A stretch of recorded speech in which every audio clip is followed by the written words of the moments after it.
what I would say is that like you guys have such great opportunity even for building a financial future, right? So diving a little bit into like financial literacy and education opportunity as well, right? Talk a little bit, because for those of you guys that don't know, Armando also does real estate, right? So talk about even like potential programs that are out there for nurses that want to maybe pick up some real estate.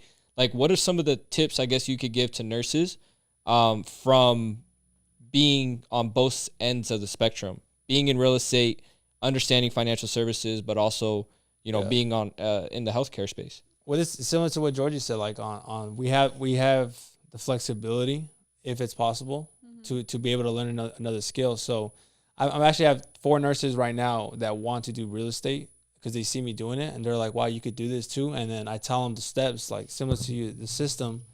Now it's walkable. They're able to follow the steps as well. Yep. And to answer your question about programs, with programs, there's actually a couple programs out there that are just for healthcare professionals, that are just made where now you got like covers your closing costs, or you could have a low down payment.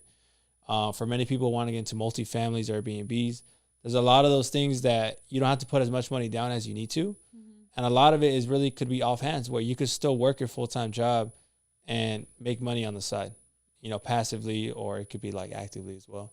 Yeah. I think that's a key part, though, learning how to have your money make money while you sleep, and having passive income, and like diversifying your profile. Because I know when I was a new nurse, I graduated around 25, but you get your first paycheck, right? And you're like, you've been broke for so long because you've been a college student. Yeah. So you're like, wow, like here's a few grand. What the hell do I do with this? You know, like go buy a new car. Okay, not the best decision, but you know, it wasn't. I wasn't like, oh, let me think about getting an IUL, you know, and like putting my money in there. So luckily, my friend, who was working with WFG at the time, hit me up on Facebook and said, congratulations. Do you want to learn how to grow your money? And then literally like 2 weeks into being a nurse, he sat me down. He sat me down and he explained to me how to invest my money in different insurance policies. And luckily I got set up when I was 25, thanks to somebody reaching out to me, and now I understand That's the same age I started my IUL with Pablo. Yeah. I was doing travel. No, actually, my bad. I did it when I was 24.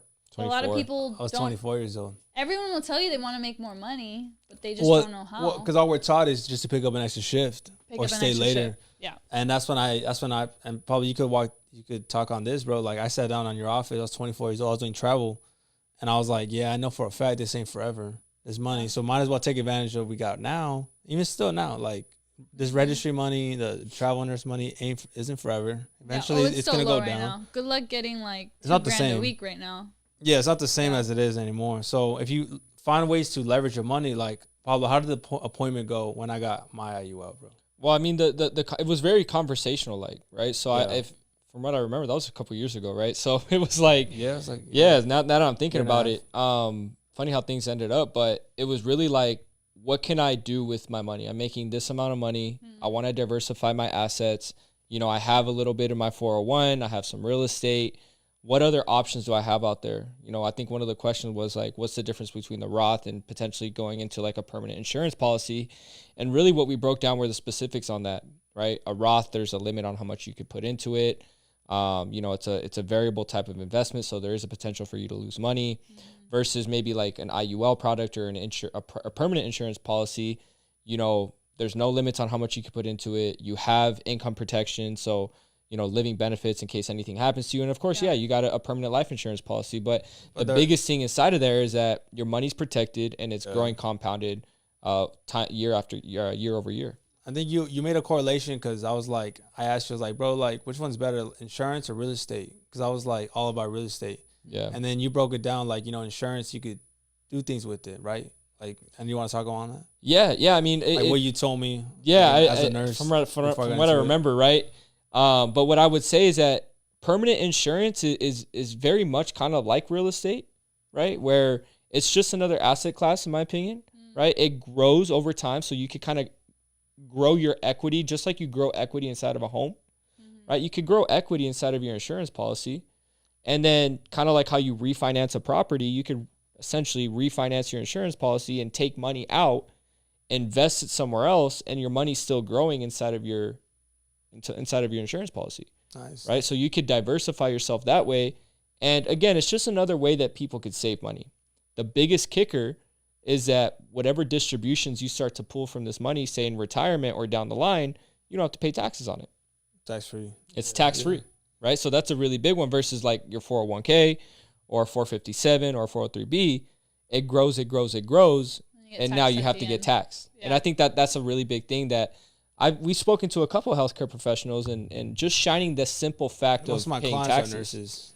Right. So what are some of the conversations you guys have had? Because I know, Georgia, you were in financial services for a while too, right? So I know I spoke to a lot of nurses because I think that we just, including myself, I didn't know that. Let's just pretend you have, $1 million saved for retirement, but the recession hits. Well, you might only get like half of that, and then it needs to be taxed still. So you get half taken out for tax, and then if the recession hit, like, good luck. You got to keep working. So with the IUL, for me, it was a no-brainer because you are more protected. There's a floor there. And for me, actually, my IUL was for my kids because I didn't have any money for me to go to school. I was overfunding it so that by the time my kids are 18, they have at least $500,000 in the money in the bank there for them, for either school or for their house or something like that. Because I think that was the message that I shared is, and we've had this conversation before, like, I don't think our parents ever, if our parents knew that they could put $100 away for us every month into an insurance policy that would grow over 18 years to where when we were 18, there would be $300,000, $400,000, $500,000, maybe even $1 million, depending on how you were funding it, they would do that. But no one helped them set something up for us when we were born. And I know people in insurance, they know that, and the rich know that, and the rich essentially hide money in there a lot, because you don't get it taxed. And so they put a lot of their money into these IULs, and so they do that for their kids as well. And so that was something that when I heard that and I learned that, and I was like, okay, well, this IUL is actually not for me. It has great living benefits, so if something does happen to me, it's $1 million policy, so my family will be taken care of.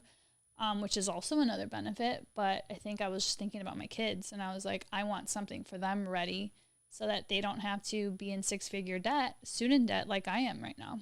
I mean, and I feel like when I speak to nurses, a lot of my clients, when we sit down and do the financial service, let alone go home, this is how it goes down. They do the 12-hour shift, and then they go home, and then they take care of the kid, right? They either pick them up to school at 8 a.m. They get off at 7 a.m., go pick up their son from elementary school, or drop him off actually at 7:30 a.m.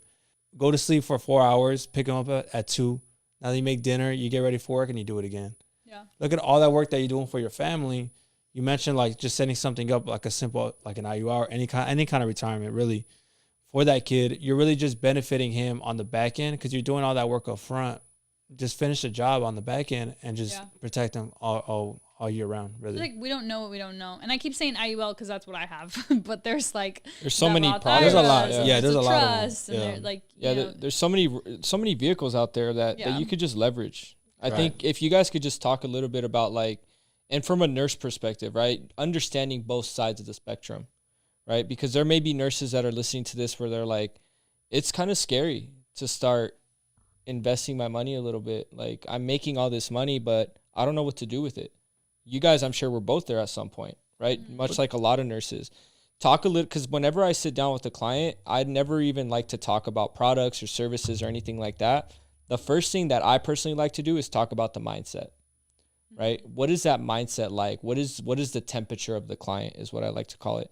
Like, how much do you guys know? And what is it that kind of catches your attention, right? Is it something that's going to go up and down? Is it real estate assets where you could actually see it?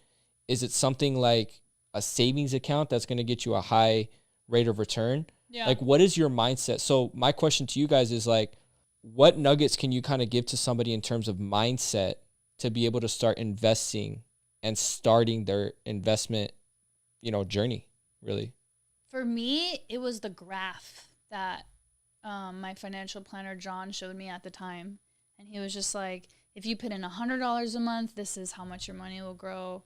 with the S&P 500, this is a prediction. If you put in 300, if you put in 500, this is how much your money would grow. And then when I saw that and I saw compound interest, and I was like, okay, well, my money's working for me. Okay, so if I put in, X amount of money, I get like double that. Well, that's like a no-brainer. So that was like, well, that's what investing is. Well, I trusted the process, so for me, I just needed to see the graph and then decide you said a key how word. much I wanted to you trusted the process. Yeah, I trusted the process. As important as it is to trust the process, you have to trust the individual as well. Yeah, because that's huge. And go ahead.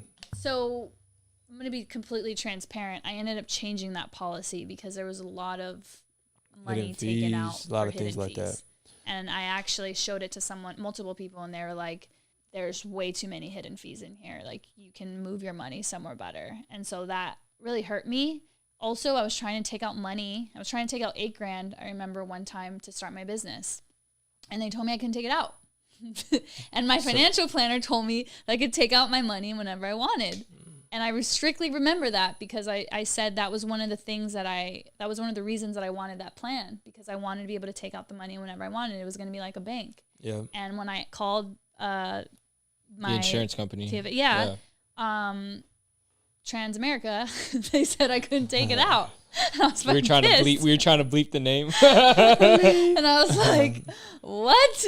And so, yeah, that was like a huge thing for me. And so I made a couple phone calls, and then I started actually looking at my receipts, and I was like, oh, wow, I have $150 getting taken out every month. It sucks. It sucks. The other day I had my client, he had the same thing, I think, with the same company, same everything. Yeah. He's been investing into it for 7 years. He had like no return because he had the surrender charge. Like, like the fees were terrible. Yeah.